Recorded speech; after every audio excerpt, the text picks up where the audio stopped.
Good evening, everyone. I hope you can hear me. Looks like I am getting some audio as something changed from last night. I am seeing a volume kind of thing going on here. So tonight for our education program, we are going to be reading The Telltale Heart from Edgar Allan Poe. I am at home, so if you hear any dogs barking, that would be my dogs. But again, thank you for joining me. If you're joining now or if you're joining at a later time, the rebroadcast of this. So we'll be reading Edgar Allan Poe's The Telltale Heart tonight. For those of you that don't know, Edgar Allan Poe is an American author, known mostly for The Raven. But my personal favorite story is The Telltale Heart, because it's about a guy and the weight of something that he did, which we'll find out here soon. So I have my little heart shirt on, and let's go ahead and start the reading. True, nervous, very, very dreadfully nervous. I had been and am. But why will you say that I am mad? The disease had sharpened my senses, not destroyed, not dulled them. Above all was the sense of hearing acute. I heard all things in the heaven and in the earth. I heard many things in hell. How then am I mad? Hearken and observe how healthily, how calmly I can tell you the whole story. It is impossible to say how first the idea entered my brain, but once conceived, it haunted me day and night. Object there was none. It haunted me day and night. Object there was none. Passion there was none. I loved the old man. He had never wronged me. He had never given me insult. For his gold I had no desire. I think it was his eye. Yes, it was this. He had the eye of a vulture, a pale blue eye with a film over it. Whenever it fell upon me, my blood ran cold. And so, by degrees, very gradually, I made up my mind to take the life of the old man, and thus rid myself of the eye forever.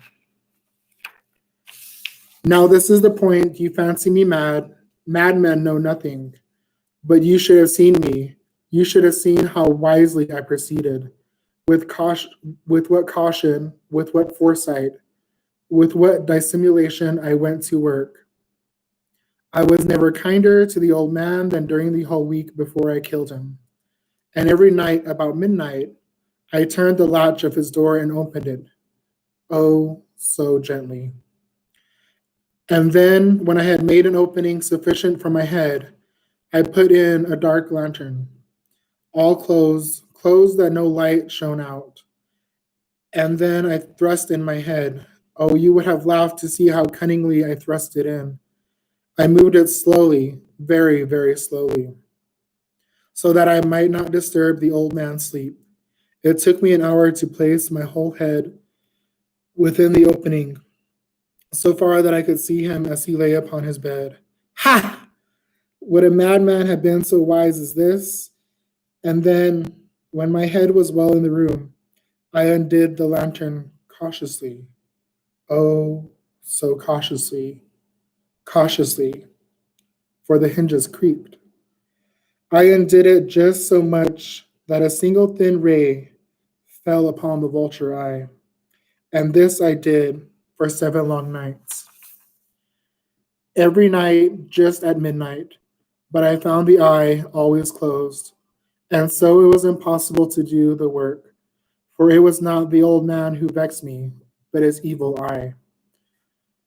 And every morning when the day broke, I went boldly into the chamber and spoke courageously to him, calling him by name in a hearty tone, and inquiring how he has passed the night. So you see, he would have been a very profound old man, indeed, to suspect that every night, just at 12, I looked in upon him while he slept. Upon the eighth night, I was more than usually cautious in opening the door. A watch's minute hand moves more quickly than mine did. Never before that night had I felt the extent of my own powers, of my sagacity. I could scarcely contain my feelings of triumph to think that there I was opening the door, little by little, and he not even to dream of my secret deeds or thoughts. I fairly chuckled at the idea, and perhaps he heard me, for he moved on the bed suddenly, as if startled. Now you may think that I drew back, but no. His room was as black as pitch with the thick darkness, for the shutters were closed, fastened through fear of robbers. And so I knew that he could not see the opening of the door, and I kept pushing it on steadily, steadily. I had my head in and was about to open the lantern when my thumb slipped upon the tin fastening, and the old man sprang up in his bed, crying out, "Who's there?" I kept quiet, still, and said nothing. For a whole hour, I did not move a muscle. And in the meantime, I did not hear him lie down. He was still sitting up in the bed, listening, just as I have done night after night, hearkening to the death watches in the wall. Presently, I heard a slight groan, and I knew it was the groan of mortal terror. It was not a groan of pain or of grief. Oh no, it was the low, stifled sound that arises from the bottom of the soul when overcharged with awe. I knew the sound well.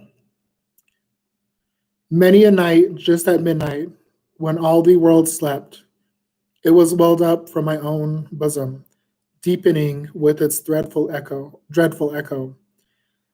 The terrors that distracted me. I say I knew it well. I knew what the old man felt, and I pitied him. Although I chuckled at heart, I knew that he had been lying awake ever since the first slight noise.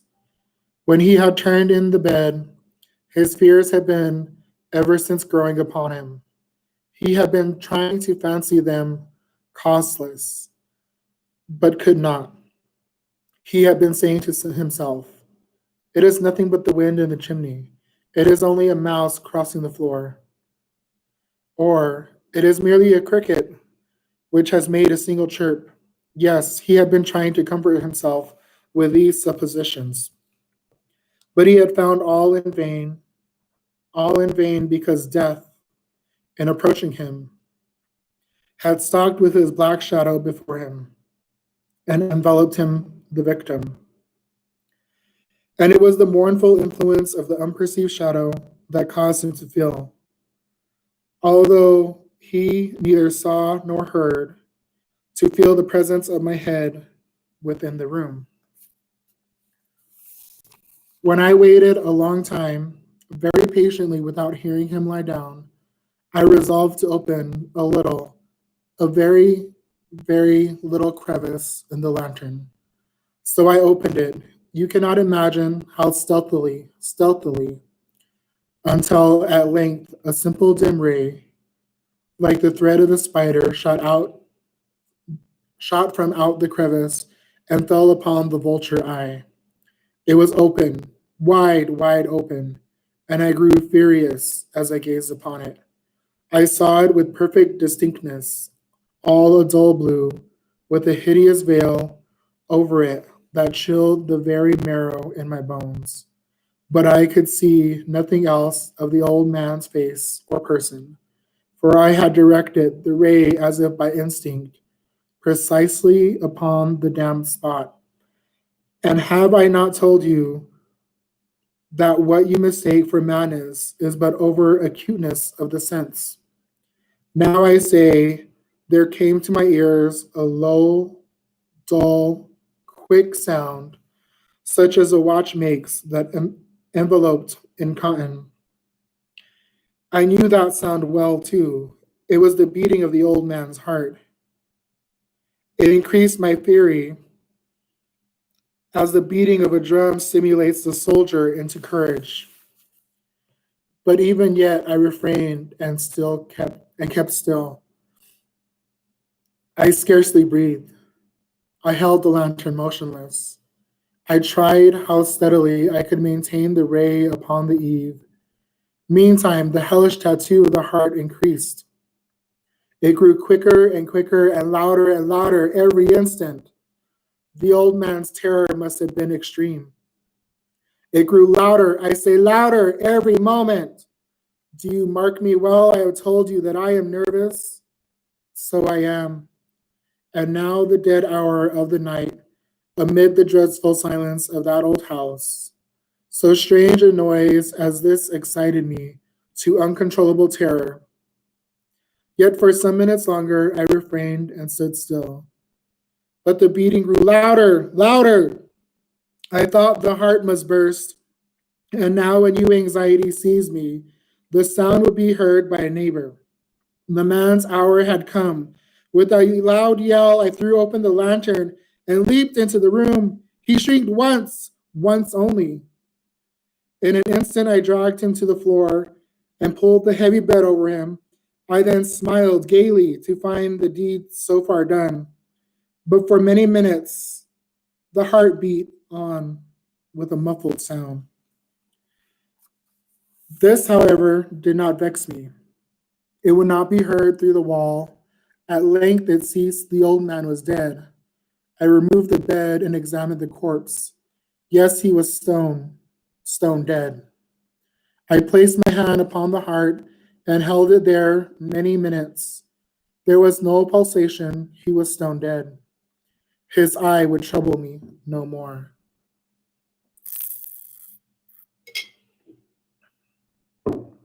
If still you think me mad, you will think so no longer. When I described the wise precautions I took for the concealment of the body, the night waned and I worked hastily, but in silence. First of all, I dismembered the corpse.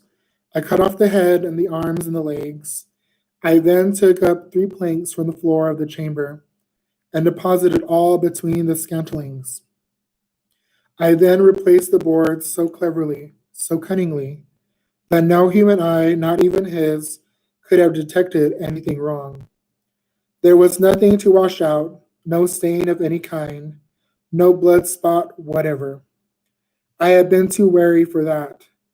A tub had caught all. Ha ha! When I had made an end of these labors, it was 4 o'clock, still dark as midnight.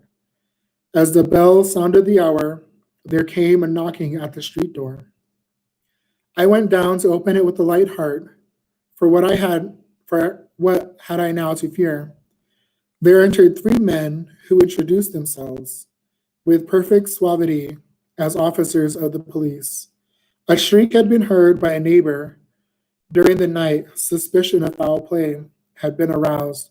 Information had been lodged at the police office, and the officers, had been deputed to search the premises. I smiled, for what had I to fear? I bade the gentleman welcome. The shriek, I said, was my own in a dream. The old man I mentioned was absent in the country. I took my visitors all over the house. I bade them search well. I led them at length to his chamber. I showed them his treasures. Secure, undisturbed, in the enthusiasm of my confidence, I brought chairs into the room, and I desired them here to rest from their fatigues, while I myself, in the wild audacity of my perfect triumph, placed my own seat upon the very spot beneath which reposed the corpse of the victim. The officers were satisfied. My manner had convinced them. I was singularly at ease. They sat, and while I answered cheerily, they chatted of familiar things. For ere long, I felt myself getting pale and wished them gone. My head ached, and I fancied a ringing in my ears, but still they sat and still chatted. The ringing became more distinct. It continued and became more distinct. I talked more freely to get rid of the feeling, but it continued, gained definiteness, until at length I found that the noise was not within my ears. No doubt I now grew very pale, but I talked more fluently, and with a heightened voice, yet the sound increased, and what could I do? It was a low, dull, quick sound, much such a sound as a watch makes when enveloped in cotton. I gasped for breath, and yet the officers heard it not. I talked more quickly, more vehemently, but the noise steadily increased. I rose and argued with the about trifles in a high key with violent gesticulations, but the noise steadily increased. Why would they not be gone? I paced the floor to and fro with heavy strides, as if excited to fury by the observation of the men, but the noise steadily increased. Oh God, what could I do? I foamed and I raved, I swore.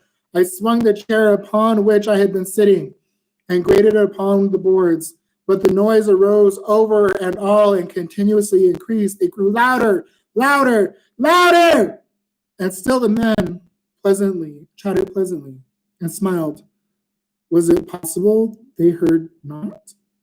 Almighty God, no, no, they heard, they suspected, they knew, they were making a mockery of my horror. This I thought, and this I think, but anything was better than this agony, more tolerable than this decision. I could bear those hypocritical smiles no longer. I felt I must scream or die, and now again, hark, louder, louder, louder, louder. Villains, I shriek. Dissemble no more, I admit the deed. Tear up the planks, here, here. It is the beating of this hideous heart.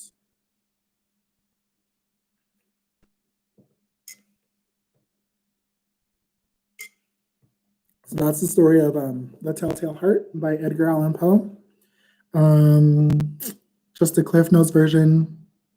The guy that he's staying with has an eye that's cloudy and he can't really see out of him. I'm guessing that eye is blind, but it drives this guy mad and insane, and he makes a plot to kill the guy. So he does this over several nights where he's stalking the guy and eventually gets around to killing him and burying him in the guy's own house. Of course, someone calls the police because they hear screams, and the cops come. They search the house. Thinks he gets away with it, but eventually he doesn't. His conscience gets a hold of him. So he reveals himself that he's the killer. And that's the tale of a Telltale Heart. Thank you for joining. For those of you that were on, if you're seeing this at a later time, thank you for taking the time to watch. And we will see you later. For those of you that are paying attention to our Halloween events, we'll actually be doing a drive-through kind of service for our students. We have several baskets and gifts to give you guys for Halloween. Some arts and crafts activities, some other things to keep you occupied over the weekend should you need something to do. So yeah, stop by from 3 to 7 tomorrow. For those of you that are interested in the virtual field trip, we will be having that on Friday afternoon. You can email education@ziapueblo.org so we can send you the information, because we will be doing that on Zoom. But thank you for coming out. I'll see you guys around.